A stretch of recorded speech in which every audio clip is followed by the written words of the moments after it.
오늘은 계시록 13장입니다.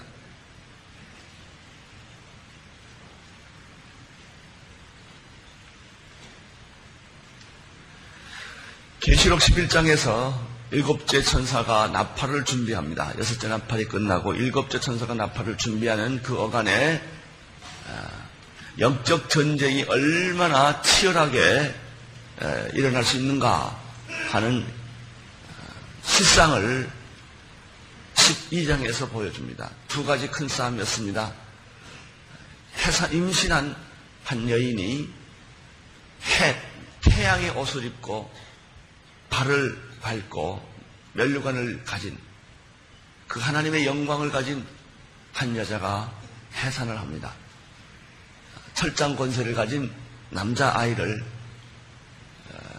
잉태하게 되는데 그 아이가 세상에 태어날 때 하늘로 들림을 받습니다. 이 여자를 공격하고 이 여자가 해산하는 것을 아주 싫어하는 세력이 있습니다. 그것이 바로 붉은 큰 용이었습니다. 사탄을 상징하는 붉은 큰 용이 뿔이 10개입니다. 머리가 7개입니다. 오늘 13장에서 공부하는 짐승과 똑같은 모습인데 이 사탄의 거대한 세력이 여인과 맞서서 여인을 해산을 못하도록 입을 크게 벌리고 이 아이가 태어나면 집어삼키려고 합니다. 이런 그림이 여기 있습니다. 여인과 큰 용과의 싸움. 이 여인은 구약적으로 말하면 메시아를 낳게 된 이스라엘입니다. 신약적으로 말하면 교회를 의미합니다. 마귀는 우는 사자처럼 교회를 집어삼키려고 하는 것이죠. 그러나 교회 안에는 철장 권세를 가진 메시아이신 예수 그리스도가 우뚝 서 있습니다. 구약에서는 오신 메시아를 얘기하고 신약에서는 오신 메시아를 이야기를 합니다. 앞으로 미래 사회는 바로 교회와 사탄과의 대결 구조로 지배하게 됩니다. 이 세상은 공중 권세 잡은 자들이 짐승의 통치를 받게 될 것입니다. 거대한 바벨론을 만들게 될 것입니다. 이것은 바로 요한계시록 시대에 나타났던 바벨론 제국, 메데 파사 제국, 그리스 제국, 로마 제국 같은 그런 엄청난 강대국들, 그 시대의 사람들에게 전율을 일으켰던 그런 제국들이었습니다. 그 제국들은 우리가 제일 쉽게 상상할 수 있는 제국이 로마 제국입니다. 로마 제국. 로마는 하루 아침에 로마의 모든 세계기는 로마로 통한다. 그래서 팍스 로마라는 말을 붙일 정도로 그들은 세상 사탄의 세력을 상징하는 제국이었죠. 그 후에도 예수님 탄생 이후에도 이 인류사에는 그런 제국들이 많이 있었습니다. 히틀러라든지 스탈린이라든지 그런 제국들이 많이 나타났는데 이런 구조들과 하나님의 교회들과의 투쟁 구조가 이렇게 설명되어 있습니다. 12장에 보면은 또 다른 그림이 설명되어 있는데 그것은 미가엘과 천사들, 옛뱀과 그 천사들과의 싸움의 구조가 이 세상의 구조다. 이런 구조의 싸움은 구약에도 이미 여러 차례로 그런 투쟁의 모습들을 우리에게 보여준 적이 있습니다. 예를 들면 이스라엘 백성들과 애굽이라고 하는 거대한 이 제국, 이 거대한 괴물 안에서 이스라엘 백성들이 400년 동안 종살이를 합니다. 그렇지만 연약하고 힘이 없고 포로로 잡혀있는 이 이스라엘 백성들이 모세의 손에 의해서 애굽으로부터 탈출을 합니다. 홍해를 건너서 탈출을 합니다. 모세와 바로와의 싸움. 구약에는 이런 패턴이 많이 있습니다. 또 젖과 끓이 흐르는 가나안 땅에는 이미 7 족속들이 있습니다. 이 젖과 끓이 흐르는 가나안 땅에 가나안 족속들과 여호수아 군대와의 싸움, 이런 구조입니다. 그런 구조 속에 조금 더 집약해보면 여리고성을 무너뜨리는 여호수아. 여호수아는 개인이에요. 여리고성은 집단이에요. 어떻게 싸우겠습니까?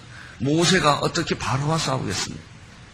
이것이 마치 그리스도인들이 이 세상과 어떻게 싸우겠습니까?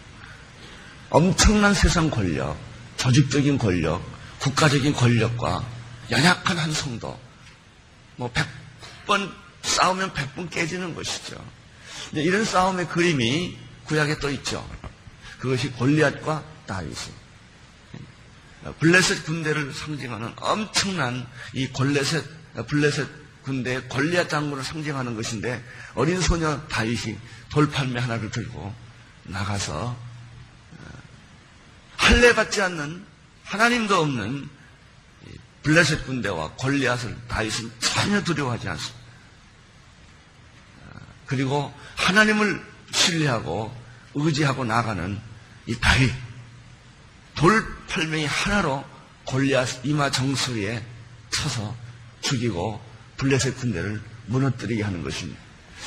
이런 싸움의 구조가 바로 우리 그리스도인들과 세상과의 싸움의 구조로 이 계시록에 다시 그런 패턴이 또 나타납니다. 한 여인과 옛 봄과의 싸움, 미카엘 그리고 그 천사들과 그리고 용들과 하늘의 별들의 3분의 1을 권세를 가지고 땅으로 쫓겨난 이 영과의 싸움 구조가 12장에 나타나 있습니다. 여러분들 신앙생활할 때 구원의 부분을 보는 것이 참 중요합니다만, 십자가라고 하는, 내가 십자가가 예수님이 내 죄를 위하여 피 흘려 돌아가셨던 그 구원의 본질, 십자가 사건이 중요합니다만은, 우리의 구원이 흔들리지 않는 이유는 구원의 전체 그림을 보면 흔들리지가 않습니다. 여러분들이 예수 믿고 구원받고 교회 다니면서도 신앙생활이 자꾸 흔들리는 것은 구원의 전체 그림을 보지를 못하고 부분을 보기 때문에. 구원의 그림의 전체라고 하는 것은 과거와 현재와 미래를 다 보는 거예요. 내가 죽으면 어떻게 하나님께서 나의 육을 벗기시고 내 진짜 집, 여긴 가짜 집이다. 여기는 세상은 가짜 집이에요. 이건 임시처소, 여관과 같은데요. 여관에 들어앉아가지고 진짜 집이라고 착각하니까 자꾸 갈등이 생기는 거예요. 뭐가 안 맞는 거예요, 이게요. 근데 내 영원한 진짜 집, 그 천국을, 큰 그림을 가지고 있는 사람은 죽어도 두려움이 없고, 병들어도 두려움이 없고, 고난을 겪어도 두려움이 없는 것이죠. 큰 그림이 있으니까. 나는 여러분들에게 계시록을 통하여 큰 그림을, 구원의 큰 그림을 그릴 수 있게 되기를 바랍니다. 이것이 계시록을 공부하는 축복이에요. 그걸 알고 나면 미래를 알기 때문에, 내가 죽고 난 이후에 내가 영원히 어디로 간다는 걸 알기 때문에 이 부분에 있어서 절망하고 좌절하지를 않아요. 이것이 계시록 공부하는 축복이에요. 이제 우리는 이 역사의 중심에 예수 그리스도께서 오셨는데, 바로 이 예수 그리스도를 사역을 하지 못하고 구원을 이루지 못하도록 하는 거대한 사탄의 옛뱀 마귀가 무저경에서 올라와서 두 짐승을 활용을 해요. 두 짐승을. 마귀의 꼬리에 권세가 있어서 별의 3분의 1을 휘잡아서 이 땅에 내려왔는데, 마귀가 사용하는 아주 결정적인 두 짐승이 있어요. 아주 하수인. 그게 두 짐승인데 13장에 나옵니다. 그게. 그래서 11장부터 시작해서 12장, 13장, 이 13장에 보면 전율을 느낄 정도로 무서운 세상, 이 세상의 구조가 나오는데, 그러면서 14장에 가면 하나님이 위로를 해줘. 입맞은 구원받은 성도가 거의 나와요. 그래서 13장에는 두 짐승이 나오지만 14장에는 하나님이 천국 보좌에서 승리의 대개성가를 부르게 하는 입맞은 14만 4천들이 어린 양 예수 그리스도를 중심으로 모여서 승리하게 하는 그런 아름다운 그림이 거기에 나오죠. 그러니까 우리들이 이 계시록을 공부하는 가장 중요한 목적 중에 하나는 바로 이런 전체적인 구조를 이해하고 보게 되면 이상하게 말이죠. 마음에 안심이 생겨요. 두려움이 없어져요. 그리고 이 크고 작은 일에 흔들리지를 않아요. 그래서 구원받았냐, 시범받았냐 이런 얘기 안 해요. 어떤 때 하나님이 살아계시다. 그리고 세상이 좀 힘들면 하나님이 내 기도 들어주지 않는다. 하나님이 안 계신다. 뭐 이런 자꾸 회의를 하는 것이죠. 그 왜냐하면 전체 그림을 못 보고 자꾸 부분에서만 보니까. 지금 이런 구조를 공부하는 것이 계시록 12장 여인과 용과의 싸움, 미카엘과 하나님의 천사들과의 싸움.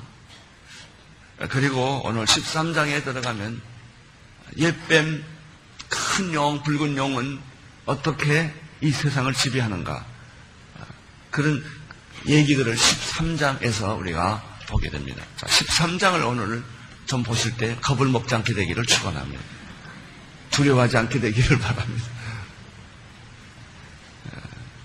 자, 13장을 보십시오. 내가 보니 바다에서 한 짐승이 나오는데 뿔이 10이요 머리가 7이라 그 뿔에는 열멸관이 있고 그 머리들에는 참남한 이름들이. 짐승이 나오는데 어디서 나오냐면 바다에서 나와요. 근데 이 바다의 짐승에 대해서 바다에서 나오는데 이 짐승 7머리를 가지고 있고 10뿔을 가지고 있죠. 이 머리는 지혜요, 뿔은 능력을 상징해요. 이 사탄의 옛 뱀의 모든 권세를, 사탄의 모든 자기들의 보좌와 그 권세와 능력을 그대로 이양받은 게 짐승이에요. 짐승은 옛 뱀의 능력을 그대로 가지고 이 세상에 나와서 팔을 치게 됩니다. 이 13장에 나오는 이 짐승의 얘기가 11장에도 물론 나왔습니다만은 무정에서 나오는 짐승의 모습에 그게 13장에 이렇게 기록되어 있고요. 17장에 가면은 이 짐승에 대한 얘기가 또 좀 자세히 설명하고 있습니다. 바다에서 올라온 이 짐승, 바다라는 게 뭘까? 두 번째 나오는 짐승이 땅에서 나오는 짐승이에요. 이 땅에서 나오는 짐승은 바다에서 나온 짐승의 능력을 또 받아서 그 바다에 나오는 짐승과 서로 상호작용을 해서 움직이는 사탄의 세력이에요. 그래서 어떤 분은 이것이 마귀의 삼위일체라고 그래요. 붉은 용, 이 성부의 역할을 하고, 바다에서 나오는 짐승이 성자의 역할을 하고, 땅에서 나오는 용이 성령의 역할을 해서 이 마귀가 삼위일체적으로 팀웍을 만들어서 이 세상에 그 자기의 능력을 발휘하고 사람들을 죽이고 성도들을 괴롭히고 교회를 공격해 나가는 거대한 사탄의 삼각관계를 이렇게 설명하고 있습니다. 계시록 17장에 보면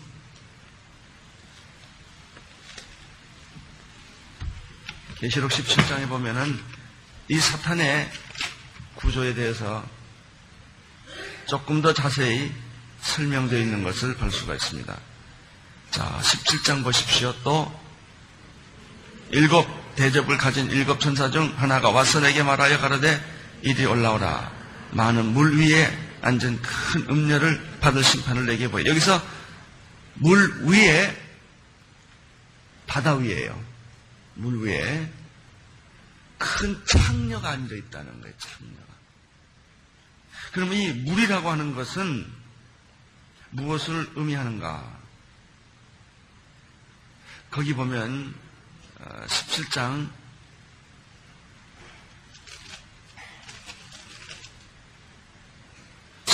15절에서 17절을 보면 이 물에 대한 설명이 나와요. 읽어주십시오. 시작. 또 천사가 내게 말하되 내게 본바 음녀에 앉아있는 물은 백성과 무리와 열국과 방언들이라. 이게 말이죠. 모든 이방인의 구원받지 못한 모든 세상을 의미하는 겁니다. 무리와 백성과 방언과 열국, 이 물이에요. 그 물 위에 음녀가, 창녀가 깔고 앉아 있는 거예요.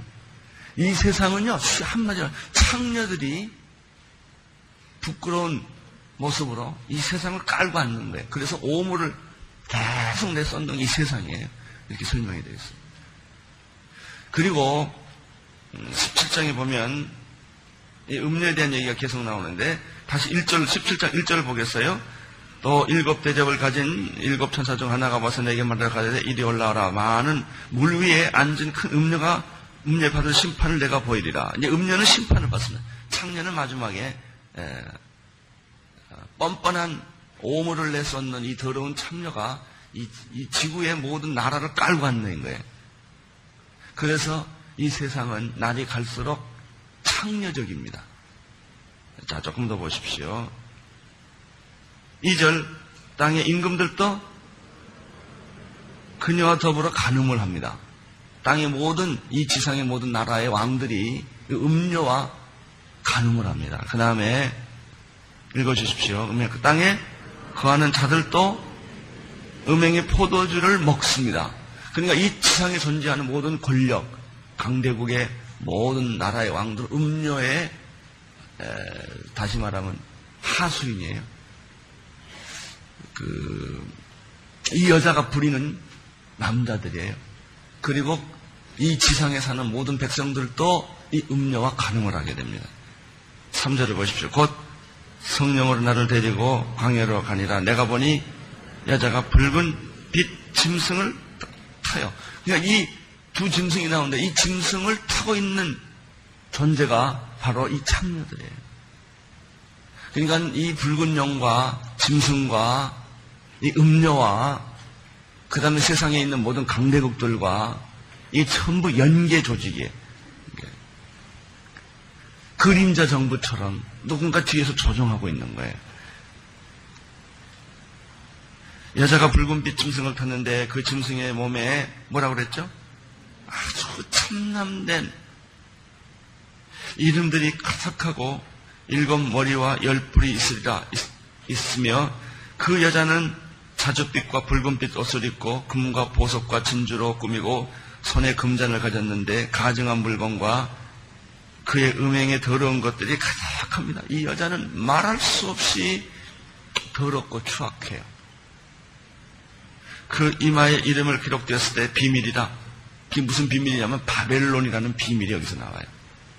이 여자가 통치하고 있는 나라가 소위 이 세상의 바벨론 제국이죠. 바벨론이다. 땅의 음녀들과 가증한 것들의 엄이라 하였더라. 또 내가 보매 이 여자가 성도들의 피와 예수의 증인들의 피에 취한지라. 내가 그 여자를 보고 기이 여기니라. 우리는 아까 예뱀 용과 한 태양의 옷을 입고 달을 발로 받은 한 여자를 보았어요. 이 여자와 음료와 비슷해요, 여자는. 그런데 하나는 창녀며 하나는 그리스도의 신부예요. 그래서 자꾸 내가 그러잖아요. 그리스도의 신부와 창녀와의 싸움이다. 이 세상이라고 하는 것은. 여러분, 이런 우주적인, 이런 역사적인, 이런 영적 전쟁의 본질을 꿰뚫어 봐야 돼요, 이거. 그래야 우리 구원이 어디에 서 있는지를 알게 되고, 우리의 구원이 얼마나 위대하고 훌륭하고 값지고, 그리고 우리의 존재가 얼마나 값어치 있나 하는 것을 알게 돼요. 이런 거대한 사탄의 무리들 속에 하나님의 백성들이 구원받는 영광스러운 승리를 하나님이 예비해 주셨기 때문에 우리의 승리는 확실한 거예요. 이건. 우리의 승리는 분명한 거란 말이죠. 우리의 승리는 흔들리지는 않습니다. 그 17장에 보면은 짐승에 대한 설명이 나오고요. 7 머리에 대한 설명이 나오고 뿔에 대한 설명이 나오는데 이것을 여러분이 잘 이해할 때 13장에 나오는 짐승이 바다에서 어떻게 나와서 세상을 판을 치는가 하는 것들을 보게 됩니다. 이것을 식신자 공부할 때 다시 한번 공부를 하기 때문에 다시 우리는 13장으로 돌아오겠습니다. 내가 보니 바다에서 한 짐승이 나오는데 뿔이 10이요 머리가 7이라. 그 뿔에는 10 면류관이 있고 그 머리들에는 참년된 이름이 있더라. 이 7머리는 이 지구의 모든 5대양 7 뭐죠? 6대주 이런 거 있죠? 이런 걸 의미해요. 모든 세상의 이 나라들, 이 10뿔은 10왕국들 이런 것들을 17장에 가면 발견하게 돼요. 그런 것들을 상징합니다. 모든 강대국을 통치하고 다스리는 이 짐승들인데 다니엘서 7장에 가면은 더 아주 이 짐승들을 명확하게 다니엘이 7장에서 설명을 하고 있어요. 사자와 같은 짐승, 곰의 발을 가진 짐승, 표범처럼 생긴 짐승, 강철 같은 이빨을 가진 이름이 없어요. 그런 짐승이 있어요. 이 짐승들은 그 당시에 바벨론 제국, 메대 제국, 바사 제국, 그리스 제국, 그리고 로마 제국을 말해요. 아수르가 무너지고 바벨론 제국이 생기죠. 바벨론 강대국이 무너지고 거기 물론 에집트가 있어요. 바벨론이 무너지고 그 다음에 메데, 퍼시, 파사죠. 파사 제국이 나오죠. 파사 제국이 무너지고 그리스 제국이 나오죠. 히랍 제국이에요. 히랍 제국이 무너지고 그 다음에 로마 제국이 나오죠. 이 역사적으로 이런 강대국들이 이 고대 사회를 이끌어 왔었죠. 이것들이 다 짐승의 모습이었다는 거예요. 짐승. 다니엘서에 나오는 네 짐승의 모습이었고 앞으로 더 미래에는 강한 이런 짐승과 같은 정부가 모든 열방과 나라와 모든 백성들에게서 이런 세상적인 아주 무서운 짐승 같은 정부가 태어난다는 것입니다. 자, 2절에 보면 다니엘서 7장에 나오는 이 강대국 제국들의 모습들을 여기서 다시 설명하고 있어요. 7절, 2절을 보십시오. 시작. 내가 본 짐승은 표범과 비슷하고 그 발은 곰의 발과 같고 그 입은 사자의 입 같은데 여기서 하나 빠진 게 다니엘서는 강철 같은 이빨을 가진 이 모든 짐승을 다 죽여버린 그 짐승에 대해서는 여기서 아직 얘기를 안 하고 있어요. 그러나 이 짐승들이 이제 앞으로 나올 짐승들의 모습을 대변하고 있는 것입니다. 영이 자기의 능력과 보좌와 큰 권세를 다 누구에게 줍니까? 짐승에게 줍니다. 이 짐승들은 이러한 영의 모든 세력을 전수받아 가지고 이 세상을 통치하고 다스리는 거예요. 우리는 가끔 정부가 움직이는 것, 권력이 움직이는 것, 세상이 움직이는 것 속에서 이런 사탄적인 요소들이 있다는 것을 번뜩번뜩 봅니다. 북한 정부는 뭐 말할 것도 없고 이 세상의 모든 강대국들, 일본 제국이라든지 러시아 제국이라든지 소위 제국, 나라의 권력이라고 하는 것, 국가의 권력이라고 하는 것이 정의롭지를 않습니다. 이 짐승의 능력을 받아서 이 국가 권력을 유지해야 되기 때문에 아주 잔인하게 그들은 수많은 사람을 죽이는 그런 형태의 모습을 이 국가 권력은 가지고 있는 것입니다. 그럼에도 불구하고 참 인간은 어려서 자꾸 국가 권력에 접근하려고 그래요. 왜? 그 힘이 있으면 살아남을 수 있으니까. 자, 조금 보겠습니다. 3절을 보십시오. 그의 머리 하나가 상하여 죽게 된 것 같더니 죽게 되었던 상처가 나오매 온 땅이 이상히 여겨 짐승. 이 짐승이 한 번은 17개의 머리 중에서 하나가 아주 치명적 상처를 받습니다. 그게 짐승이 한때 비틀거립니다. 그러나 놀랍게도 거의 죽었다가 이 머리 하나가 다시 살아납니다. 이 살아나면 사람들이 그 짐승의 능력을 보고 감동을 받아가지고 모두 이 짐승들이 진짜인 줄 알고 다 따라간다 이렇게 되어 있습니다.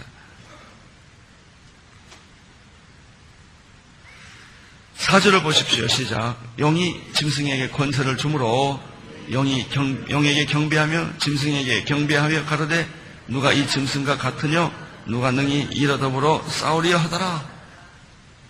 이 국가 권력, 정부 권력, 이 세상의 권력을 휘감고 있는 이 권력은 어디서부터 오는 것인가? 하나님으로부터 온 게 아니에요. 영으로부터 받은 권력이에요, 이게. 그렇기 때문에 많은 사람들이 옛뱀을 경배하고 이 짐승을 경배하고 무섭고 두려우니까 다 따라간다는 것입니다. 5절 보십시오. 또 짐승이 이 짐승이 아주 엄청난 말을 하고 참남한 말, 하나님을 대적하는 말을 이 짐승들이 하기 시작합니다. 이 국가 권력들은 하나님과 언제나 반하게 돼 있어요.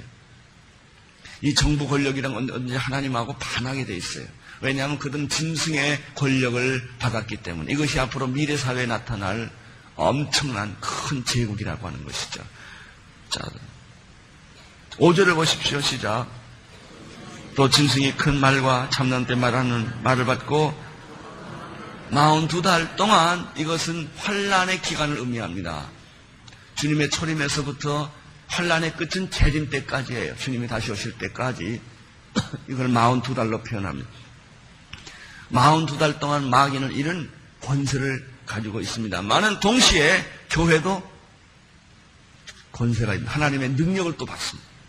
마귀의 권세와 하나님의 권세를 대변하는 교회와 마귀의 권세를 대변하는 짐승과 이 지상에서 치열한 전쟁이 일어나고 있는 것이죠. 6절 보십시오. 짐승이 이를 벌려 하늘을 향하여 해방하고 그 이름과 그 장막 곧 하늘에 거하는 자들을, 마귀의 특징은 회방이에요. 7절 또 권세를 받아 성도들과 싸워 이기게 되고 각 족속과 백성과 방언과 나라를 다스리는 권세를 받게 되는 거죠. 짐승이. 8절 죽임을 당한 어린 양의 생명청에 창세에 이른 농명되지 못하고, 이 구원받지 못한 자들, 하나님의 생명책의 이름에 기록되지 못한 사람들은 다 누구 편에 서게 되냐면 이 짐승 편에 서게 된다는 거예요. 죽임을 당한 어린 양의 생명책에 창세이로부터 농명 기록되지 않는 못하고 이 땅에 사는 자들은 다 짐승을 경배해요.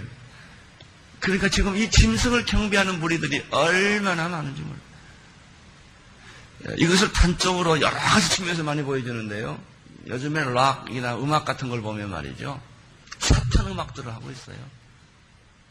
요즘 그 전 세계 이런 대중 가수들은 말이죠. 따르는 무리들이 뭐 5만 명, 10만 명, 뭐 여름에 캠프를 하고 뭐 옷 다 벗고 말이죠. 뭐 상상, 마이클 잭슨이라든지 이런 사람들 보세요. 뭐 얼마나 많은 사람들이 그를 따릅니까?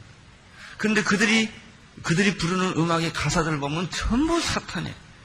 폭력, 저주, 강간, 간음, 자살, 사탄 숭배, 이런 것들이 이 포스트 모더니즘 이후에 음악을 지배하는 세계들이라고요. 그리고 그들이 음반 팔리는 걸 보면 상상을 초월하게 음반이 팔리고, 그 음악으로 사람들을 휘어잡는 것은 이루 말할 수가 없어요. 이 음악이 왜 중요한 줄 아세요? 이것이 루시퍼가 하나님을 경배하던 이 천사였거든요. 그러니까 이 마귀가 세상에 와서 준 게 음악이에요, 음악. 음악이라는 방법으로 말로 하면 설득이 안 돼요. 근데 음악으로 하면 설득이 돼요. 그래서 거기에 반해서 하나님의 음악이 나타난 거예요. 이게 찬송이에요, 찬송. 이게 찬송은 능력이 있는 거예요. 그러니까 세상의 음악과 이 찬송과의 싸움이 벌어지는 것이죠. 이 루시퍼가 하나님을 경배하던 천사가 타락해서 내려왔기 때문에 그런 의미에서 이 찬양한다고 하는 것은 마귀의 세력을 꺾는 하나님의 방법이 되는 거예요. 이렇게 중요합니다. 이 찬양이라는. 그래서 경배와 월십과 찬양이에요.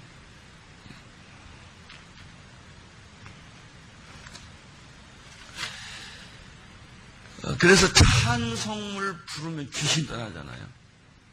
어떤 분은 그러더라고요. 막 화가 나고 속상하면 찬송가를 7개를 연속으로 부른대. 처음에는 한 3개까지 막 화가 나서 부를 수가 없대. 그래도 꼭 참고 찬송가를 계속 부르면 마음이 풀어지고 분노가 떠나가고 눈물이 나기 시작하고 기도가 터진다는 거예요. 근데 그 말이 내가 보니까 참 일리가 있는 것 같아. 찬송가 안 불려주면 할 수 없어요. 찬송가 테이프라도 듣고 이 찬송 가운데 들어가는 것이 내가 화를 푸는 방법 중에 하나예요. 기도, 찬양 이런 것이죠. 자, 이제 조금만 더 보겠습니다.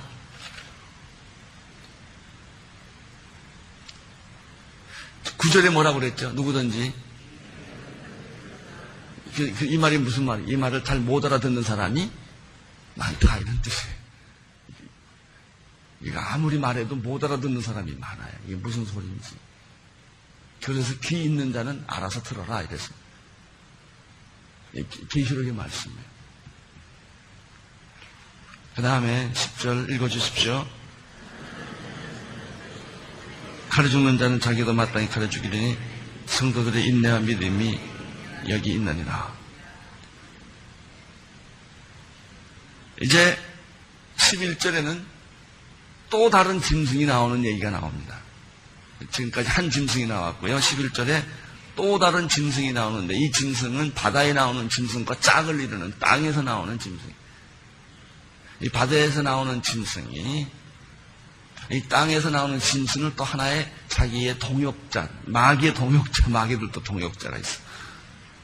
그래가지고 이 두 짐승이 서로 힘을 주고받으면서 작업을 해가는 거예요. 자, 그러나 이 마귀에게 마귀를 따라다니고 마귀의 세력에 동조하는 세력들은 창세로부터 어린 양의 생명책의 이름에 기록되지 않는 사람들이라고 그래서 우리 이러한 세력들을 종교적인 집단들을 많이 무슬림 집단이라든지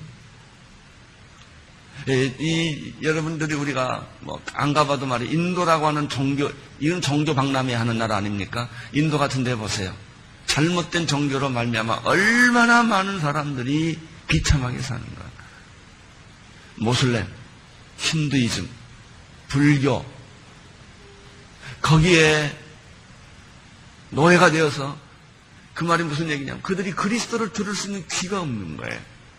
모슬렘의 문제가 뭐냐면 예수의 얘기를 못 듣게 만드는 거예요. 이런 또 이데올로기나 사상의 노예가 되어 있는 사람들, 공산주의라든지 사회주의 사상의 노예가 돼서 하나님에 대한 그리스도에 대한 얘기를 못 듣게 하는 거대한, 이건 개인이 아니에요. 개인. 이 집단으로 움직이기 때문에 북한이 왜 힘드냐 이거예요. 이게 거대한 짐승이 딱 타고 앉아 있으니까 어떻게 피해나갈, 개인이 피해나갈 구조적으로 그렇게 돼 있어요, 이게. 이 스탈린 구조라든지 이런 것들이 하나님이 러시아 구조를 흩어버리셨잖아요. 이제 저는 북한의 짐승을 하나님이 흩어버리라고 믿습니다. 이 북한을 김일성이나 김정일이라는 구조를 여기서 나오는 짐승이라는 구조로 이해하지 않으면 도저히 정치적으로는, 군사적으로나 정치적으로는 이 김일성이나 김정일의 구조를 전혀 이해하지 못해요. 이 북한의 구조는 종교사회학적으로 이해하지를 못하면, 이 짐승으로 이해하지 못하면, 어떻게 그렇게 할 수가 있겠냐, 이게. 우리는 그 이상하지 않아요? 북한에 있는 사람들이. 아니, 어떻게 저렇게 김일성을 숭배할 수 있겠느냐, 이런 의심이 들지 않아요? 이 짐승이 아니면, 이게 이 짐승이 종교성이 있거든요. 그러니까 이 종교적인 영향력을 주어서 이 짐승을 따르게 하고 경배하게 하거든요. 이런 악한 영향력을 가지고 있단 말이죠, 이게. 이 짐승의 세력이. 그런 것이 종교적으로 있을 수 있고요. 이데올로기적으로 있을 수 있고요. 사상적으로 있을 수 있고요. 제일 결정적인 게 뭐냐면, 그게 뭐냐면, 진화론적이고 물질적인 거예요. 이것은 종교적인 것도 아니고, 이것은 정치적인 것도 아니고 이데올로기적인 것도 아니에요. 그러나 이 마지막 세대를 잡고 있는 것은 이시공동체라든지 이런 태평양 이건 다 이 사람들이